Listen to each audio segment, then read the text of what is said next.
Thank you very much for talking to me. Now, for this conversation, ignore the fact that I have any involvement in a coffee roasting company. Let's imagine that I have a YouTube channel with maybe a couple million subscribers, and I'm thinking maybe a coffee brand would be a really good fit for my audience. And so I want to come to you to kind of ask, how does it all work? I obviously would need a brand for it. We have prepared a brand. So this is going to be Hoffy. I've got a logo, I've got an idea, I've got a brand name, I've got nothing else. The first stage really when we're developing a brand for a client is understand a little bit more about the brand. Where's it positioned? What is it you want to achieve with it? What sort of price points? What sort of flavor points? What is the pitch? Is it ethical sourcing, sustainability? Is it high-end quality, micro stuff? Is it a usable coffee that will feed into your bunch of subscribers? Okay, so I would say the brand is going to be fun. It's going to be high-end, sure, but like a little bit of a sense of humor to it. Mm-hmm.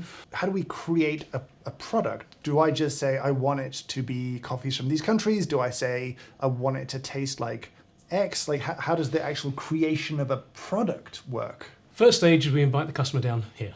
And really then it's about throwing those questions back and forth. You will then go through the process where we taste different coffees and we start, depending on how involved you are and want to be, knowing you, but let's say not about the roastery, but let's say you have a clear definition of what you want to achieve with those coffees. So we say, okay, I would like to focus on some Colombians or natural or some fully washed. So we line up a range of those different coffees, Central American, Colombia, get a feel for what you want. The key part of that is the more impassioned you are within your coffee and your brand, the better chance of it being a success, obviously. So it then is about, with our coffee development team, tailoring those flavors, single origins, blends, understanding what your consumers are going to use the coffee with. You know, is it pour over? Is it a bean to cup machine? Is it a home espresso machine? And then gradually building those single origins or blends together to have a nice range that you're looking for. First and foremost from the coffee side.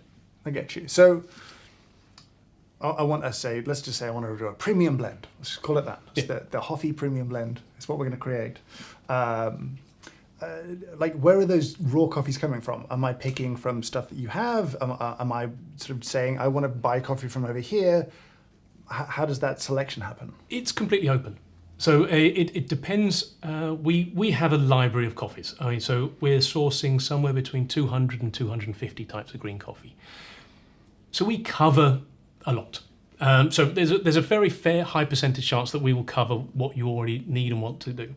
However, we also have clients who will come in and define exactly what they want. They may already have a relationship with X producer group or X single estate, or they will have a defined idea of, I'm looking for this flavor profile from this origin, from this process, and if we don't have it, we go and manage this. We'll go and source it for them and bring that coffee in. So it depends how quickly you want to launch the brand. If you say, I need to do it now, okay, there may be a compromise. Okay, we bring, use what we already have and then develop it afterwards. Or if you say, I've got time, I'd like to do this exactly how I want to do it, then fine. We get the concept, we source the coffee, we get the whole process, and obviously that just takes a little bit longer. So now the killer question, how does price work? Do I say what I want to pay and that becomes part of the brief to you? Is it more, I give you a taste brief and you're like, this is what it's going to cost you? And am I thinking about what kind of margins I should be making? Like, how do I price it having bought it from you?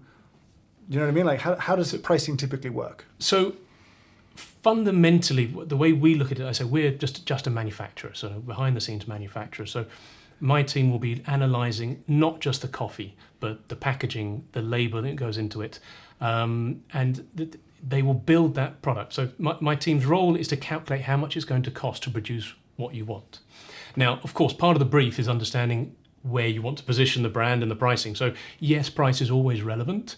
But one of the things we always try and say to our customers is hit the product that you want.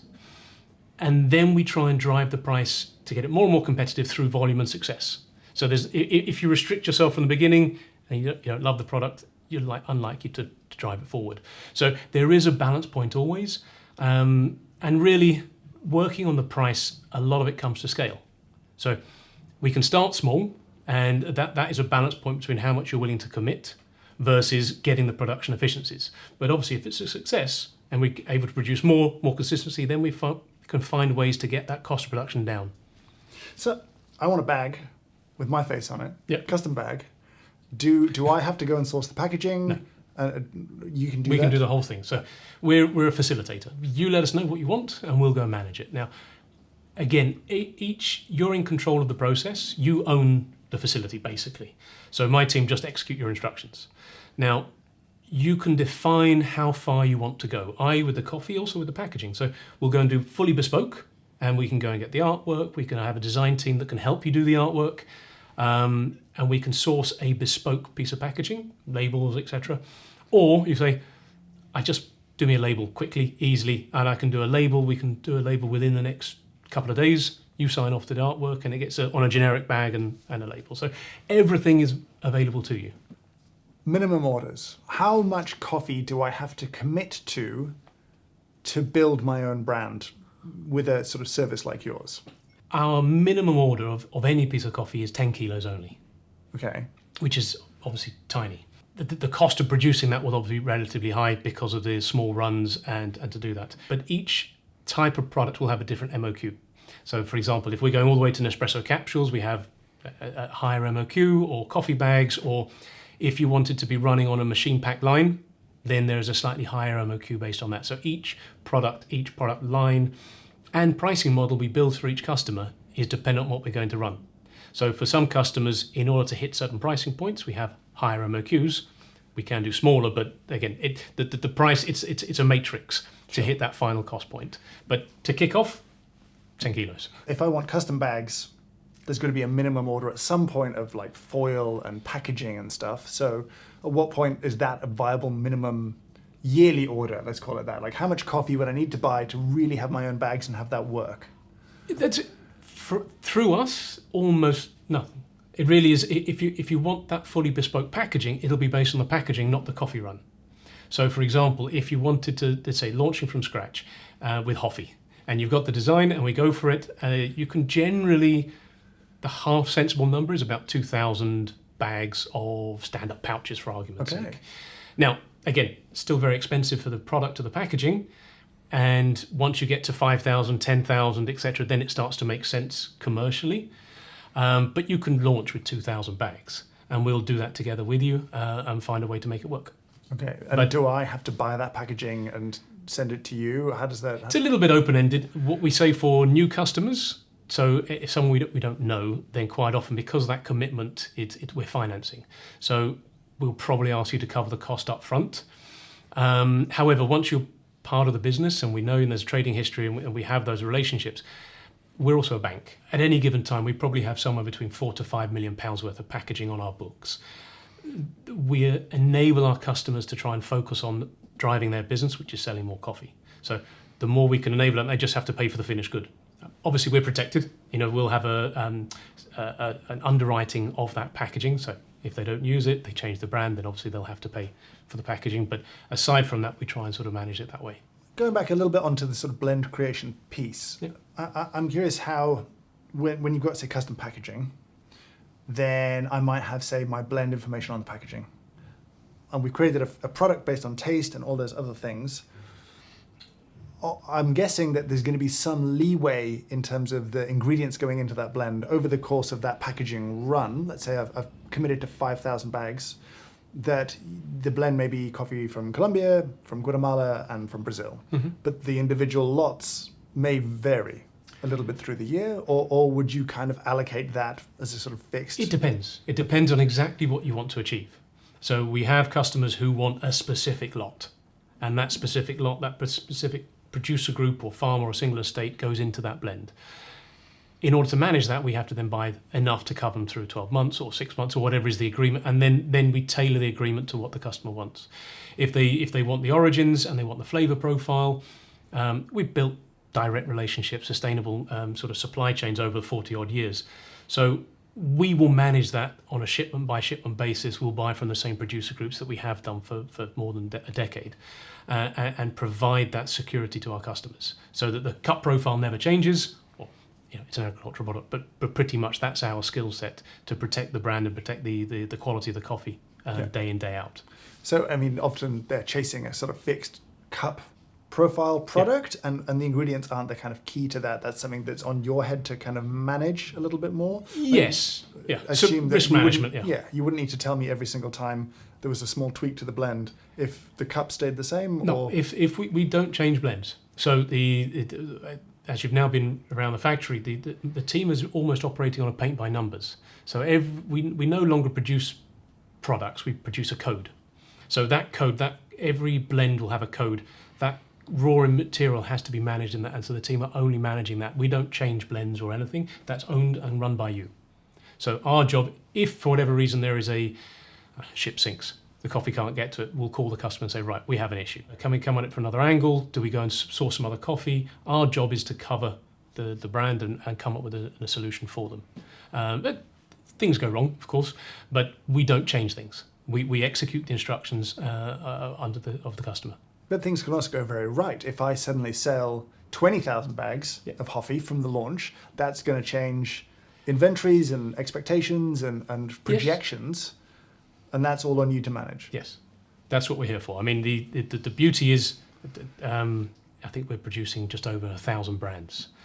And because of the range of coffees we do, the range of the products that we do, our skill set is constantly trying to stay ahead of our customers. So I have a team who are sort of analysing data, seeing the usage of each of the products, each of the SKUs. Now, obviously, our relationship with our customers is really quite intimate. You know, I say that they own the facility.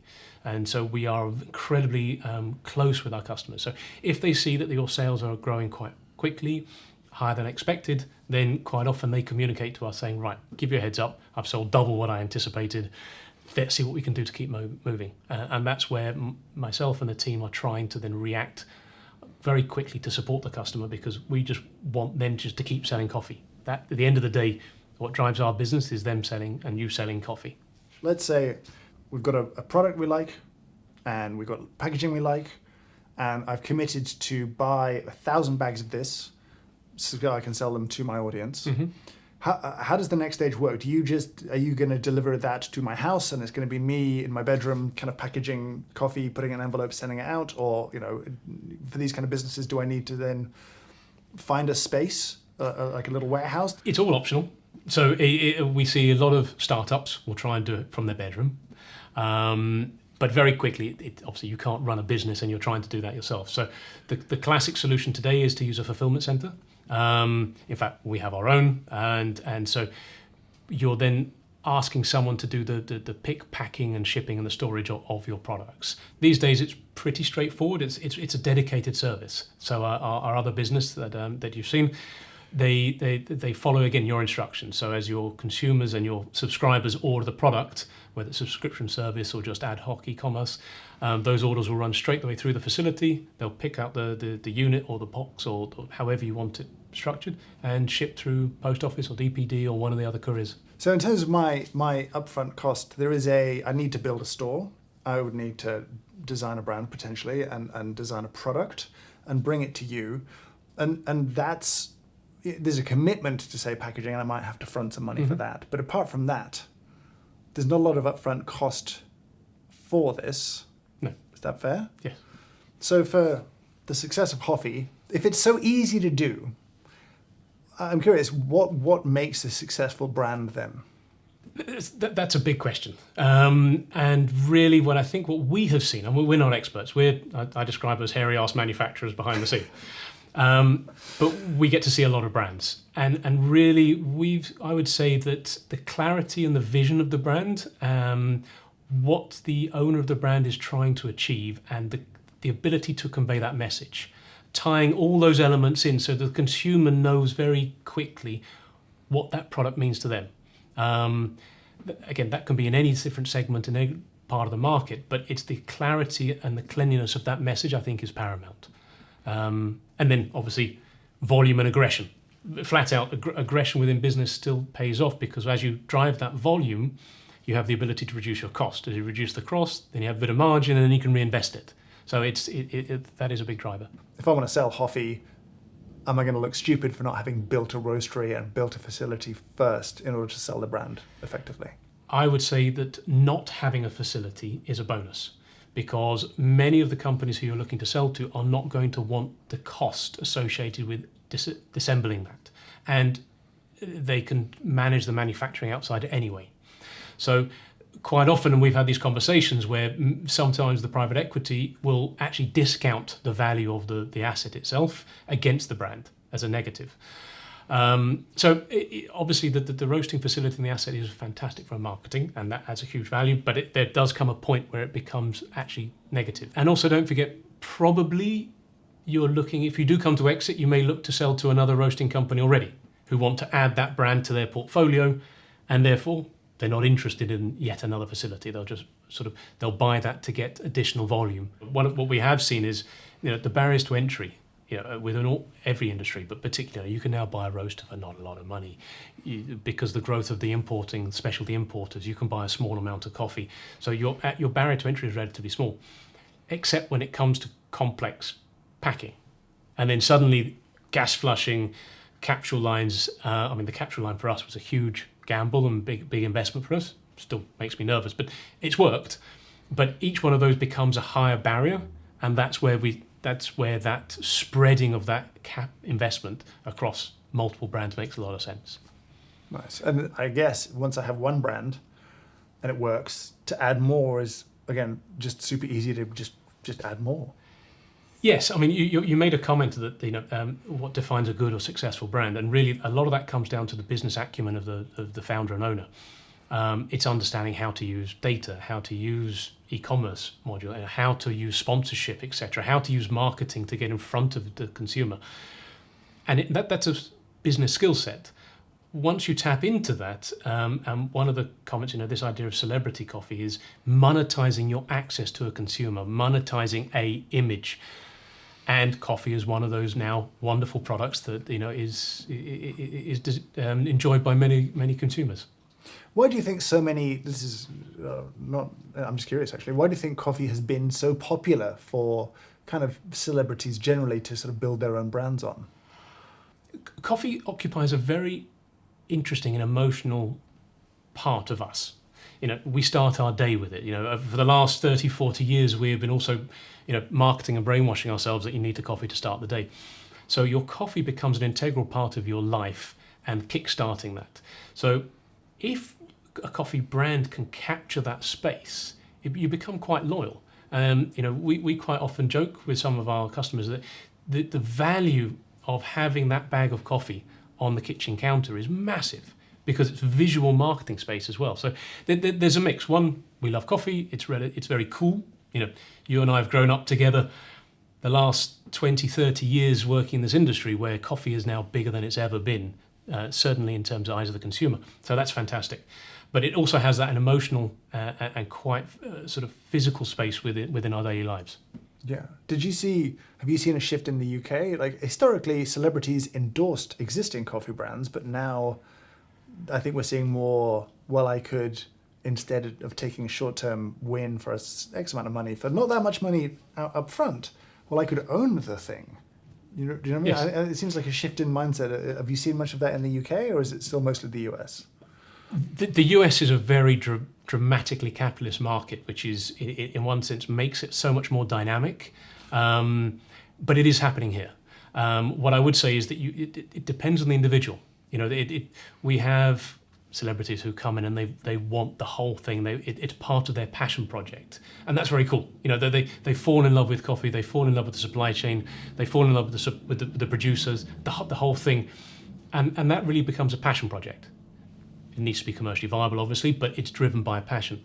You have others who are simply monetizing a route to market, and also I think the other point is, and the way you've started this conversation as a YouTuber, your now concept of what is celebrity has changed. Suddenly through this sort of peer-to-peer network within, YouTube or Instagram or TikTok, we have a different sort of celebrity, or the celebrity market has increased. So that then opens up more different ideas of how to bring a product to market too. Are we in danger of flooding the market? If it's so easy to start a brand, are we in danger of a kind of flood of coffee brands sort of saturating the market and making it more difficult for anyone to succeed? Yes and no. I I would say not just in coffee, but in pretty much in many products and many industries, there is an oversupply. Part of our economic policies in the developed world has been to encourage that. So there is an excess of brands in the market. But the definition of whether someone becomes successful or not is really how they run that business, and that has never changed, and I don't believe ever will. If someone gets it, makes the right commercial decisions, the right investment decisions, the right marketing, they will succeed no matter what. It's probably going to go through a few years of consolidation and some tough times, but at the same time, good business wins throughout. It's probably is our sentiment. In that case, I'll just say thank you so much for your time today. I really My pleasure. appreciate it. Thank you. It's lovely to actually see you again and do that. It's been a long time.